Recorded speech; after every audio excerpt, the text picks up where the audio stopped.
구글이 알고리즘 하나를 내놓았고 시장은 하루 만에 표정을 바꿨습니다.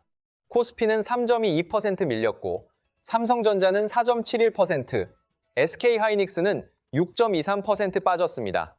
외국인은 3월 26일 하루에만 3조 980억 원어치를 던졌고 그 매도는 6거래일째 이어졌습니다. 미국도 다르지 않았습니다. 필라델피아 반도체 지수는 4.79% 급락했고 마이크론은 7% 가까이, 샌디스크는 11%를 넘겨 미끄러졌습니다. 오늘 이야기는 그 숫자들 뒤에 숨어있던 한 가지 질문에서 시작합니다. 도대체 무엇이 공개됐길래 반도체 시장 전체가 이렇게 흔들렸을까요? 이름은 터보퀀트입니다. 구글 리서치가 3월 24일 공개한 인공지능 메모리 압축 기술입니다. 아주 짧게 말하면 기억은 유지한 채 메모리는 6배 덜 쓰게 만드는 방식입니다. 문제는 바로 그 6배라는 숫자였습니다. 지금까지 시장은 인공지능이 더 똑똑해질수록 더 많은 메모리가 필요하다고 믿어왔습니다. 그런데 그 상식이 무너질 수 있다는 신호가 나오자 공포는 설명보다 먼저 움직였습니다. 클라우드 플레어 최고 경영자 매튜 프린스는 이 장면을 구글판 딥시크 모먼트라고 불렀습니다. 낯설지 않은 표현입니다. 2025년 1월 중국 딥시크가 등장했을 때도 시장은 비슷하게 흔들렸습니다. 그때도 사람들은 비용이 낮아지면 하드웨어 수요가 줄 것이라고 먼저 생각했습니다. 그러나 시간이 지나 드러난 건 반대였습니다. 인공지능이 싸질수록 더 많은 기업이 뛰어들었고 수요는 줄지 않았습니다. 오히려 더 넓게 번졌습니다. 그래서 이번에도 같은 질문이 다시 살아납니다. 이번 충격도 결국 지나가는 공포일까요? 아니면 이번에는 정말 구조가 바뀌는 걸까요? 3월 27일 기준 삼성전자는 17만 9,700원에 머물렀고 장중에는 17만 1,500원까지 밀렸습니다. 외국인 보유율은 50% 아래로 내려왔고 원달러 환율은 1,500원대를 오갔습니다. 시장은 숫자로 말하고 있었고 그 숫자는 분명히 차가웠습니다. 반대편에는 또 다른 숫자가 있었습니다. 같은 날 개인 투자자들은 3조 598억 원어치를 받아냈습니다. 외국인이 던지고 개인이 받는 정반대의 베팅이 동시에 벌어졌습니다. 공포는 한쪽에서 커졌고 확신은 다른 쪽에서 자라났습니다. 결국 이 싸움의 핵심은 하나입니다. 터보퀀트가 정말 메모리 수요를 줄이느냐 아니면 오히려 더 큰 수요를 부르느냐. 이 영상은 그 질문을 끝까지 따라가 보려는 시도입니다. 먼저 터보퀀트가 무엇인지 아주 쉽게 풀어보겠습니다. 인공지능 챗봇과 대화할 때 모델은 앞에서 오간 문장을 기억해야 합니다. 그 기억을 붙들어두는 공간이 있습니다. 전문 용어로는 KV 캐시라고 부르지만 여기서는 그냥 인공지능의 메모장이라고 해도 충분합니다. 문제는 대화가 길어질수록 그 메모장이 기하급수적으로 커진다는 점입니다. 30번만 대화를 주고받아도 용량이 7GB를 넘길 수 있고 어떤 경우에는 모델 본체보다 메모장이 더 커지는 일도 벌어집니다. 이걸 자동차로 바꿔 생각하면 이해가 빠릅니다. 지금까지 인공지능은 연비가 낮은 고성능 차에 가까웠습니다. 잘 달리지만 연료를 엄청나게 먹는 구조였다는 뜻입니다. 그 연료가 바로 메모리였고 그 연료를 공급하는 주유소가 삼성전자와 SK하이닉스 같은 메모리 반도체 기업이었습니다. 차가 더 많이 달릴수록 주유소가 더 많이 버는 구조였던 셈입니다. 그런데 구글은 여기에 같은 거리를 가면서도 기름을 6분의 1만 쓰는 엔진을 가져온 것처럼 보였습니다. 시장이 놀란 이유는 단순했습니다.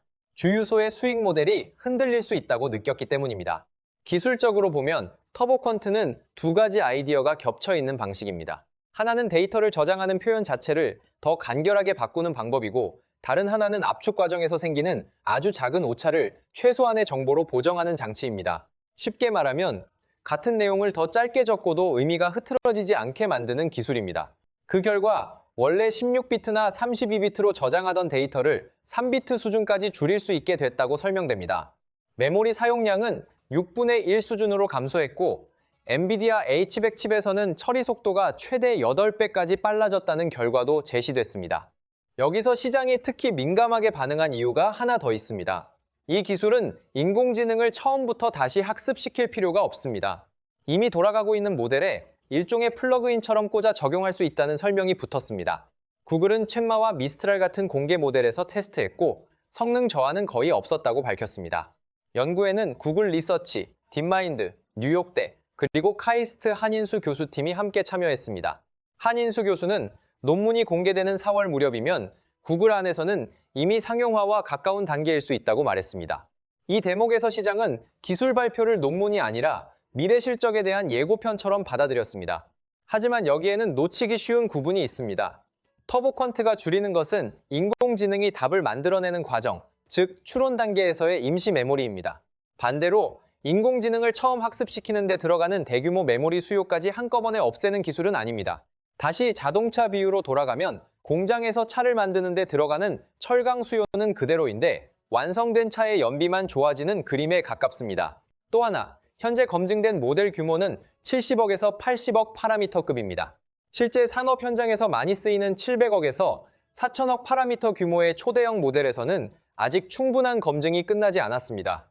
그래서 키움증권 한지영 연구원도 지금은 어디까지나 논문 단계의 공개일 뿐이고 상용화까지는 시간이 필요하다고 짚었습니다. 시장이 다음 분수령으로 보는 날짜는 4월 25일입니다. 브라질 리우데자네이루에서 열리는 ICLR 학회가 그 무대입니다. 이 자리에서 초대형 모델 검증 결과까지 나온다면 시장은 다시 크게 움직일 수 있습니다. 결국 지금의 하락은 완성된 결론이 아니라 중간고사 성적을 기말 성적처럼 받아들인 데서 나온 과민 반응일 수도 있습니다. 문제는 시장이 늘 그렇게 움직인다는 점입니다. 숫자는 나중에 정리되고 가격은 먼저 흔들립니다. 특히 반도체처럼 기대와 공포가 빠르게 교차하는 업종에서는 더 그렇습니다. 그렇다면 이번 급락은 정말 터보퀀트 하나 때문이었을까요? 숫자를 더 자세히 들여다보면 그렇다고 말하기는 어렵습니다. 외국인은 2월 13일부터 삼성전자를 팔기 시작했고 13거래일 연속 순매도 금액은 20조 750억 원에 달했습니다.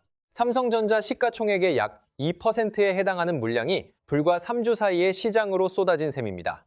그 결과 외국인 보유율은 3월 6일 49.95%를 찍으며 50% 아래로 내려왔고 이후에는 48%대로 더 낮아졌습니다.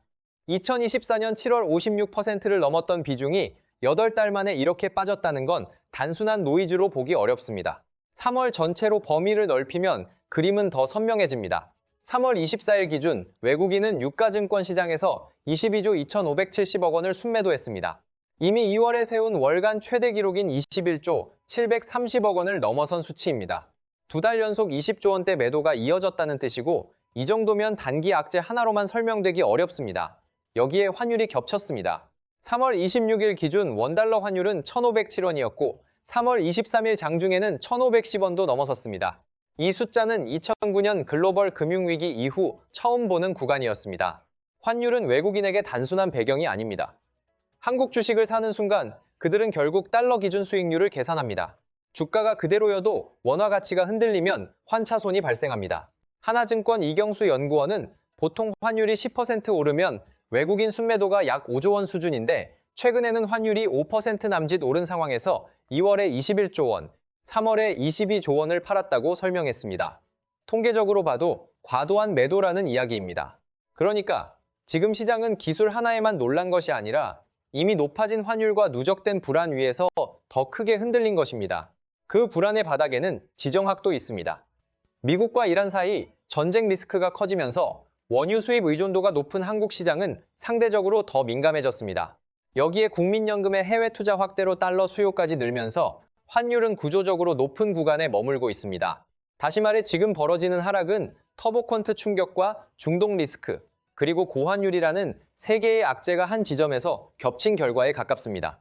알고리즘 하나가 모든 것을 무너뜨린 것이 아니라 이미 불안정했던 구조에 마지막 성량이 떨어진 셈입니다. 그래서 이번 급락을 해석할 때는 기술만 보지 말고 자금의 흐름과 환율의 방향까지 함께 봐야 합니다. 흥미로운 건 그 와중에 개인 투자자들이 보여준 반응입니다. 3월 한 달 동안 개인은 유가증권 시장에서 26조 2,505억 원을 순매수했습니다. 2021년 1월, 이른바 동학개미 운동 당시 기록인 22조 3,384억 원을 넘어선 역대 최대치입니다. 특히 삼성전자 한 종목에만 11조 원 넘는 자금이 몰렸습니다. 외국인이 20조 원을 던지는 동안 개인은 26조 원을 받아냈습니다. 시장이라는 바다는 한쪽에서 빠져나가는 조류와 다른 쪽에서 밀려드는 파도가 동시에 만든다는 사실을 이번 숫자들이 아주 적나라하게 보여줍니다. 그러면 이제 가장 중요한 질문으로 들어가 보겠습니다. 터보퀀트 때문에 정말 메모리 수요가 줄어들까요? 대다수 전문가의 답은 아직은 아니라고 쪽에 더 가깝습니다. 더 정확히 말하면 단기적으로는 심리를 흔들 수 있지만 중장기적으로는 오히려 반대 효과가 날 수 있다는 해석이 우세합니다. 이 논리를 이해하려면 잠시 시간을 거슬러 올라가야 합니다. 1865년 영국의 경제학자 윌리엄 제번스는 흥미로운 현상을 관찰했습니다. 증기기관의 효율이 좋아지면 석탄 소비가 줄어들 것 같았지만 현실은 반대였습니다.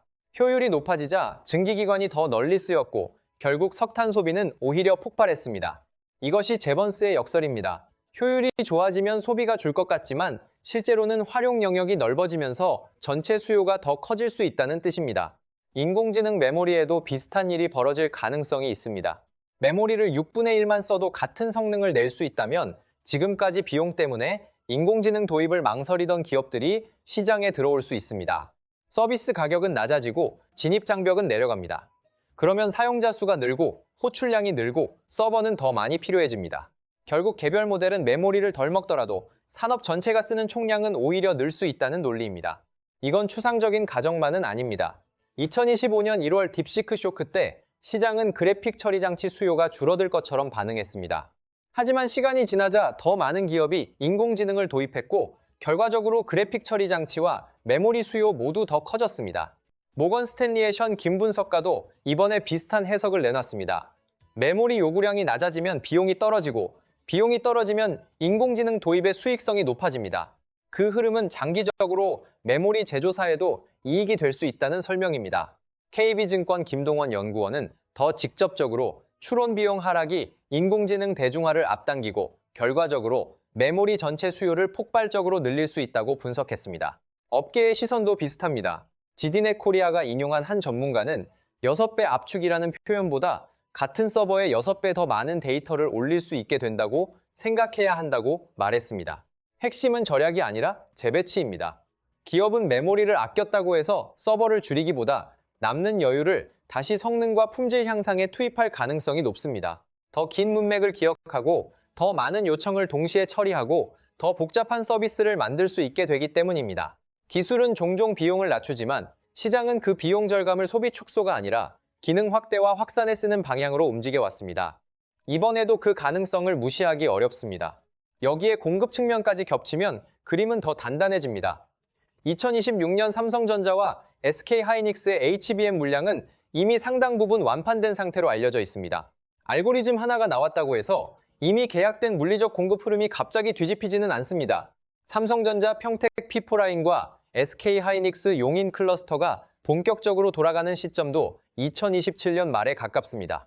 그 전까지는 구조적인 공급 부족이 이어질 가능성이 높습니다. 하나증권 김노건 연구원도 트렌드포스가 1분기에 이어 2, 3분기 메모리 가격 전망치를 상향 조정했고 연중 공급 부족이 지속될 수 있다고 설명했습니다. 가격이 오른다는 건 결국 수요가 공급을 여전히 압도하고 있다는 뜻입니다. 물론 비관론이 완전히 사라진 것은 아닙니다.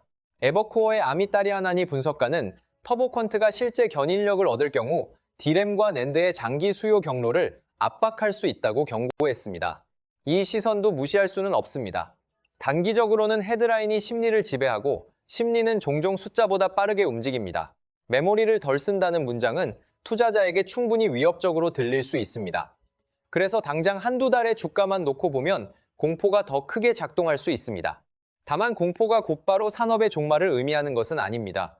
시장은 늘 가장 단순한 문장을 가장 먼저 과장해 왔습니다. 정리하면 구도는 이렇습니다. 단기적으로는 공포가 맞습니다. 메모리를 덜 쓰는 기술이 등장했다는 사실만으로도 반도체 주가는 흔들릴 수 있습니다. 그러나 중장기로 시야를 넓히면 효율 향상이 시장 전체를 줄이기보다 오히려 파이를 키운 경우가 훨씬 많았습니다. 결국 진짜 분수령은 4월 ICLR 학회에서 초대형 모델 검증 결과가 어떻게 나오느냐에 달려 있습니다. 그때까지 시장은 공포와 낙관 사이를 오가며 흔들릴 가능성이 큽니다. 지금 필요한 것은 속도가 아니라 해석의 정확도입니다. 앞으로의 숫자도 잠깐 보겠습니다.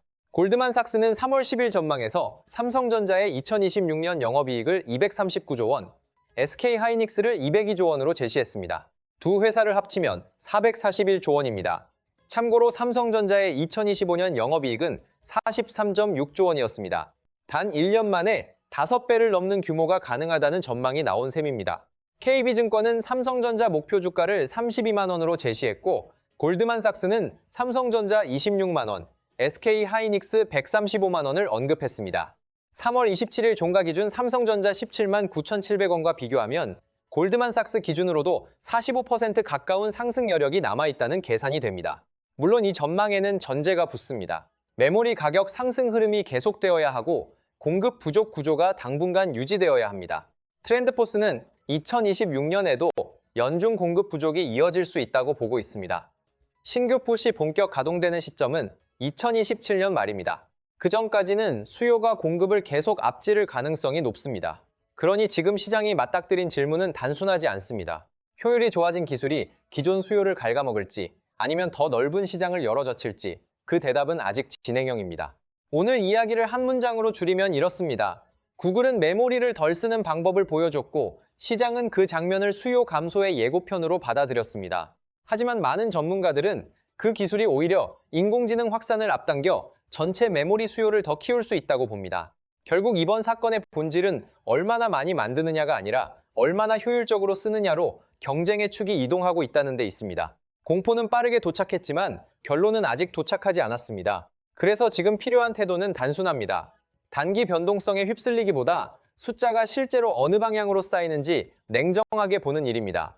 4월 25일 브라질에서 열리는 ICLR 학회는 그 숫자들이 처음으로 더 분명해지는 순간이 될 수 있습니다. 그때 초대형 모델에서의 검증 결과가 확인되면 시장은 다시 한번 크게 움직일 것입니다. 그리고 그 움직임은 아마 오늘의 공포가 과장이었는지 아니면 예고였는지를 가늠하게 해줄 겁니다.